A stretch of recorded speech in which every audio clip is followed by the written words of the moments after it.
আসসালামু আলাইকুম, কেমন আছেন সবাই? আশা করি সবাই ভালো আছেন। কাছে দূরে যে যেখানে আছেন সবার সুস্থতা কামনা করে আজকের ব্লগটি শুরু করছি। তো আজকের ব্লগটি শুরু করছি রাতে থেকে। রাতে প্রায় 10:30-11টা বাজে। বাড়ির পাশে দোকান থেকে ডিম আনতে গেলাম। ডিম ঘরে একদমই ছিল না। তো ডিম ছাড়া তো আমার চলেই না। ছেলের ডিমটা অনেক পছন্দ, তো শর্টকাট যেকোনো খাওয়ার জন্য ডিম তো প্রয়োজন হয়। তো এই তো ডিমগুলো নিয়ে আসছে, আর রাত হয়ে গেছিলো অনেক, তাই আর ভিডিও কন্টিনিউ করি নাই। ডিমগুলো ধুয়ে তারপর ক্লিন করে ফ্রিজে রেখে দিছি। এই তো পরের দিনের দুপুরবেলার ভিডিও। এখন আমরা চলে আসলাম মা ছেলে টুকটাক কেনাকাটার জন্য বাজার করতে। বাজারে চলে আসলাম। তো ছেলেকে দুপুরে খাওয়াই নিছি বাইরে থেকে। খাওয়ার পর চলে আসলাম দোকানে। তো এই দোকান থেকে আমি কিছু প্রয়োজনীয় সংসারের জন্য টুকটাক জিনিস কিনছি, যেগুলো খুবই প্রয়োজন ছিল আমার।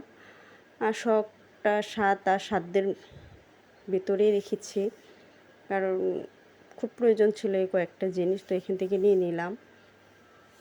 তো এখানে জিনিসগুলো অল্প দাম থেকে শুরু করে কম দামের মধ্যে থেকে শুরু করে বেশি দামের মধ্যে থেকে জিনিসগুলা ভালোই ছিল।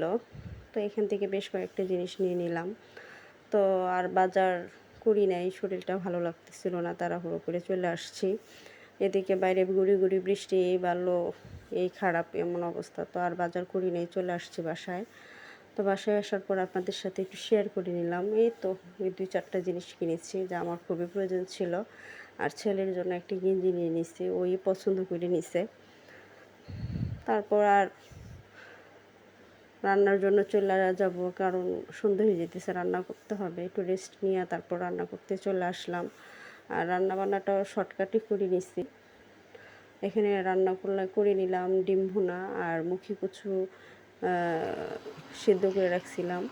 তো এগুলা অর্ধেকটা তরকারি রান্না করছি আর অর্ধেকটা ভর্তা করার জন্য রেখে দিছি। তো এই তো তরকারি হয়ে গেছে, এখন চা বসাই দেব। সন্ধ্যা হয়ে গেছে, কিছু খাইতে হবে, ক্ষুধাও লাগছে। আমি আর সারাদিন তেমন কিছু একটা খাই নাই, শরীরটা যেহেতু খারাপ ছিল। তো এদিকে আমার হাজব্যান্ডকে বলাতে ও তো আর কিছু পায় নাই, বাড়ির কাছের দোকান থেকে পাউরুটি নিয়ে আসছে চা দিয়ে খাওয়ার জন্য। আর ছেলে তো প্রাইভেটে গেছে। তো এখন পাউরুটি আর চা খাইয়ে নিব। আর রাতের খাবার ভর্তা করব, আর তরকারি তো রান্না হয়ে গেছে। তো ভিডিও বেশি বড় করি নাই, শর্টকাট আজকের ব্লগটা। তো এই তো চাটা বানিয়ে নিব, এখন চা খাই নিব। আর সবাইকে বলবো প্লিজ যারা যারা আমার ভিডিওটি দেখবেন অবশ্যই সাবস্ক্রাইব করবেন, লাইক শেয়ার করে যাবেন। আর ভিডিওটি যদি ভালো লেগে থাকে অবশ্যই আমার পাশে থেকে যেতে পারেন বন্ধু হিসেবে। আর ভুল ত্রুটি হয়ে থাকলে ক্ষমা দৃষ্টিতে দেখবেন, কারণ নতুন হিসেবে চলার পথটা এত সুন্দর বা সহজ না, অনেক কঠিন। তবু চলতে চেষ্টা করতেছি, যদি আগাইতে পারি তো আপনাদের সাহায্য কামনা করছি।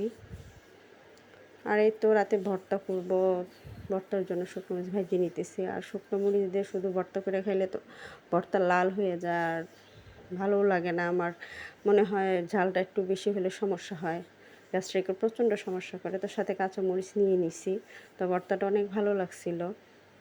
তো এখন ভর্তাটা করে আমি ভাত খেয়ে নেবো, আমার খুব ক্ষুধা লাগছে। ওরা তো খাবে প্রায় 11টা 11:30, অনেক রাতে খায়। আমার ক্ষুধা লাগছে, তো আমি প্রায় বাজে 9:30 10টা আমি খাই নেব।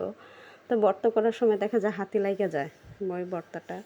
তো ভাবলাম কি অল্প কটা ভাত নিয়ে আমি খাই নিই। তো ভর্তাটা করার পর আমি খাইয়ে নিলাম। তো আজ এই পর্যন্তই। ভালো থাকবেন সবার সুস্থতা কামনা করে এখানেই শেষ করছি। আল্লাহ হাফেজ।